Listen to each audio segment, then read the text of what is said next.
Well, hello folks, we're back in the garden for another update here. We're going to start off here and of course end up back in the greenhouse again, but Sissy's going to come in here and show you our broccoli. And look at the growth on it now, guys. We're thinking probably next week we'll be able to pick this. And what we'll do, we'll pick this top head and we'll come in and trim these leaves and try to create some secondary growth. See these little nodules right in here in these leaf nodes? Those will all make a single broccoli sprout. And you can continue harvesting those and eat those little florets really good. So what we found out, we picked our collards this last week and we had cabbage loopers on them. So I've got some BT. For those of y'all who don't know what BT is, it's Bacillus thuringiensis. It's an organic spray for worms, and when they caterpillars, whatever, when they eat it, it won't kill them immediately. You'll see them start turning dark, and they'll just stop eating and fall off. So what it does, it gives them the diarrhea. So we're going to go ahead and pre-spray this, and you can eat this the same day you spray it on. It's not going to hurt anything that you spray it on to eat. It does not affect humans whatsoever. So we've been picking a radish, so Sissy's gonna show you. Look at these. These strawberries is just totally growing trees now, but they're blooming like crazy. And then she's showing you this spurts of growth coming out. I've never seen a strawberry do that, but this is a wild variety in my opinion. It's an alpine type berry, but right here you can see that's a pretty good set of berries. It might take 50 of them to make a little bowl of them. We don't know yet, but we're going to spray these with some of our Agro Thrive later. But here's our cabbage. I'm gonna shoot it a little bit, and we'll finish up spraying this other stuff later. What you don't want to do, guys, you don't want to put BT on right before rain. You want to let your leaves be good and dry. And because if it rains, it'll just wash it off and you really wasted that batch of spray. But what we've been doing here, we've got our tomatoes after they survived the last freeze. We covered them. If you remember, there was wire wickets. And we got that freeze there in late April, and they pulled through just fine. We didn't see any leaf damage whatsoever. But Sissy, come down here and show them. We'll start off on these varieties.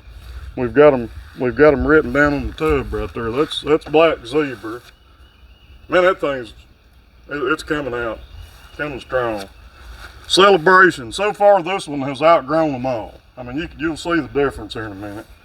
That's supposed to be a really good tomato. And by the way, guys, I'm not promoting Hall's Tools. They don't sponsor us, but they got really good seeds at a really good price. Red Snapper. That's supposed to be a real good mid-season tomato. Now, keep in mind, all these are determinate with the exception of that Black Zebra. I don't know exactly what it is yet. We'll find out. Roadster. This is supposed to be a good fresh market tomato.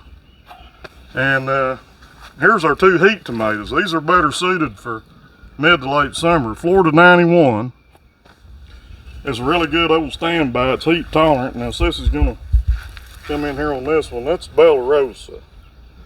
So I've got a jar sitting here. We're going to put our Agro Thrive in. We got to pre-measure it, and I'll explain that in a minute. Now, right here you can see these are fabric pins, landscape fabric pins, and this is that roll of landscape fabric that we got at Atwood's. This doesn't have UV inhibitor in it, which means sometime during the end of this year it's going to break down, but that's fine.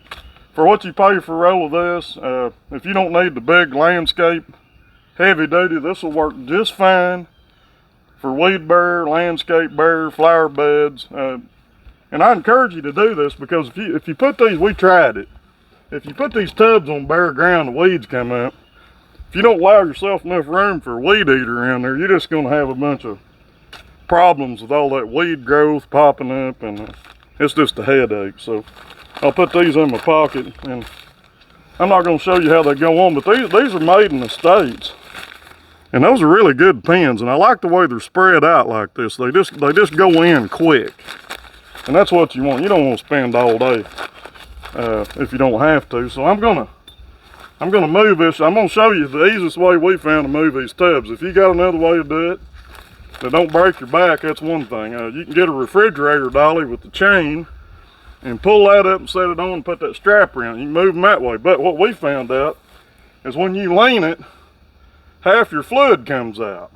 So here I'm going to show you just how easy it is. You can roll this. You don't have to be a real strong person to do it.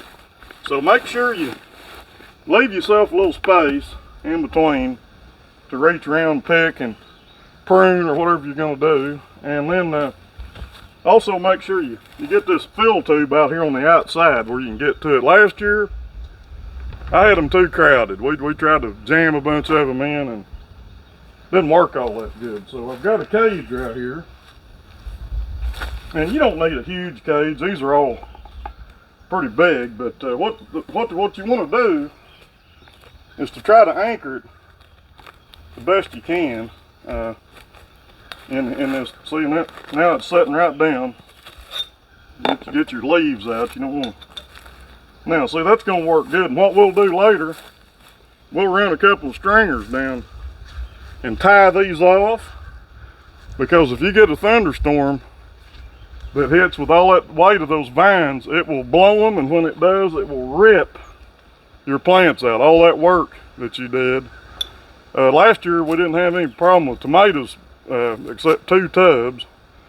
We popped them back and they come back out and did okay, but we had cucumbers out here, ripped them out, and they didn't do so good after that. So we had to basically replant them.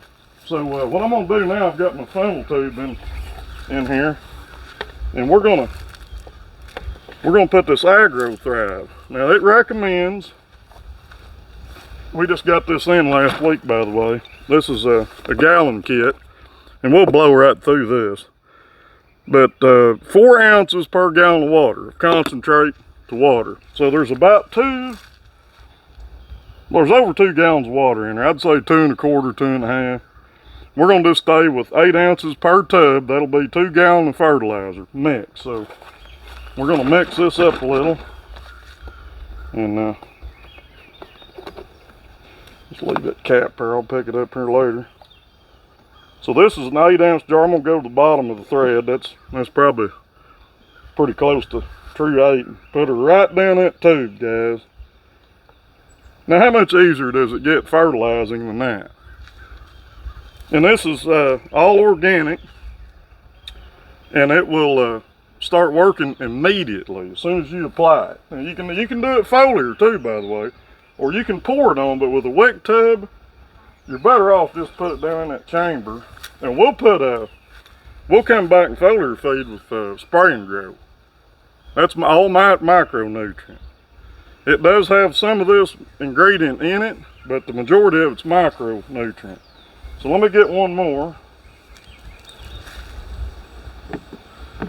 And what you don't want to do is you don't want to come out here and put fertilizer in and watch it run out that weep hole. All your money went out on the ground. So make sure that you got them, you got enough room in your chamber. Put your fertilizer in first. I'd recommend letting it set, 2, 3, 4 days. Then top off your water chamber. If it doesn't need water, if they're doing fine, don't water them. They'll tell you what they need. Now in the summertime, we water about every 2nd or 3rd day on these wick tubs, because what you'll find out is that tomato plant will pull that water up overnight, and it'll pull half the water out that you put in, because they do all their growing at night. A lot of people may not be aware of that. Tomatoes, in the right conditions, again, now remember, let's go back to this normal conditions, will grow more at night than they will in the daytime. They take the sun in the day and grow at night. You'll come back up next day, you got tomatoes from this high, and you're going, wow. You won't they, Sissy? They'll notice. Yes, they will. That they've got, so we're going to take this funnel with us. And we're going to go to the greenhouse next, and we'll meet up with you there. Alright guys, we're back in the greenhouse now, so Sissy's going to show you this. I've been stringing the rest of our trellises for tomatoes and cucumbers, and look right here. We've got blooms, and we've also got blooms and fruit set. Now remember, these varieties that we're planting in this greenhouse are Gycanaceous and Parsnicopic, meaning they do not need a pollinator. So all the flowers on these are female, so they automatically set a fruit. If you've got a standard cucumber, you need to leave your doors and your end walls, whatever you got open. Right now, the storm took our roof completely off. We're not going to worry too much about it, but if we have to, we can pop another on, be just fine. But here's where we're at with our tomatoes, and let me get a clip. I've got clips here, Bam. I'll show you what we use on these. It's the simplest, easiest way to do it. So we just put eyelets in. Hold them out. And you can see, we ordered these from Grower Supply. They snap in, and you can undo them and move them if you want. They got a little hinge. If you can see those two little, right there, those grippers, that grips the string and holds it so it doesn't slide up the string. What it does allow you to do is see it grips that string and it allows that tomato, see how it can kind of move. So it doesn't hurt your plant. And it might scar it here and there, but it's no big deal, it doesn't hurt them.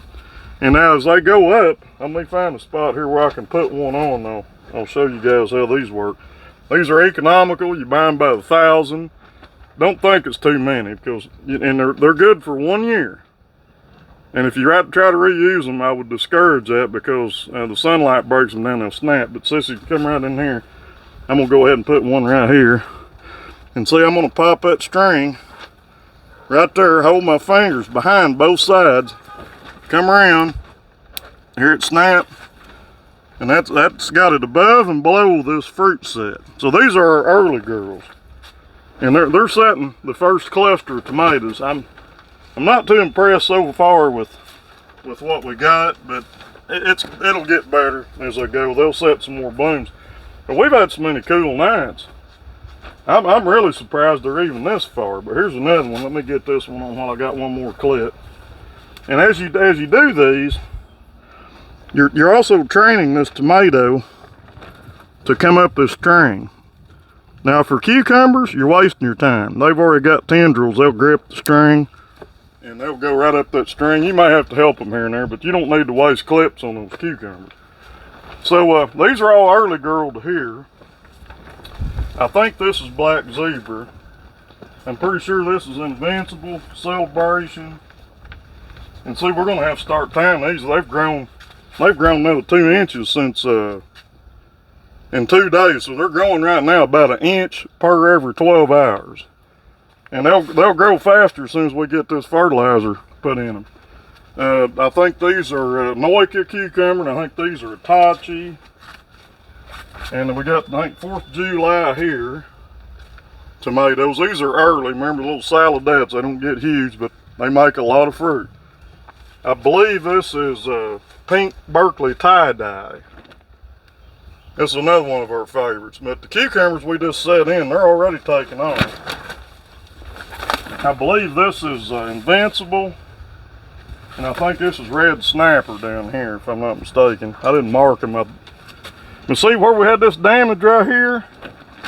They're finally starting to come out of it. That was slugs. We dug a hole, you can see and we had to put another beer trap in. We caught 5 out of this one tub. They would have wiped these out if they'd have kept going, so we took care of that problem. And we got, let me get these out. We have got to transplant tomatoes, or not tomatoes, I'm on tomatoes today. Peppers and eggplant. Got to get these transplanted, because the warmer it gets, the better they grow. So we'll get those in some bigger containers to get them ready to go. And so we've got a lot of plants out of the greenhouse. As soon as we get done with this run of plants, with the exception of another succession of cucumber, we'll be planting more cucumber. We can't plant enough between Fresh Market and pickling. I don't know how many cucumbers you think pounds we went through last year, honey. Probably every bit of 300 or 400 pounds in the spring, and in the summer probably another 500 or 600 pounds. Probably easy. 1,000, 1,100. Oh yeah, it's unreal. I mean, between what we sold Fresh Market and what we put up in canning, it's unreal. And it'll probably be more this year. There's more demand for them, especially the big, nice, long, burpless cucumber. That's what everybody's after. So we're gonna shut her off here, guys, and we'll give you another update here in the next 5 days to 7 days. So hang in there, stay with us. We'll be right there with you. If you got any questions, put them in the comment section. We'll try to get back with you. If you got any problems, don't hesitate to either call us or post it. You can post up on Facebook too if you want, and we'll get it figured out.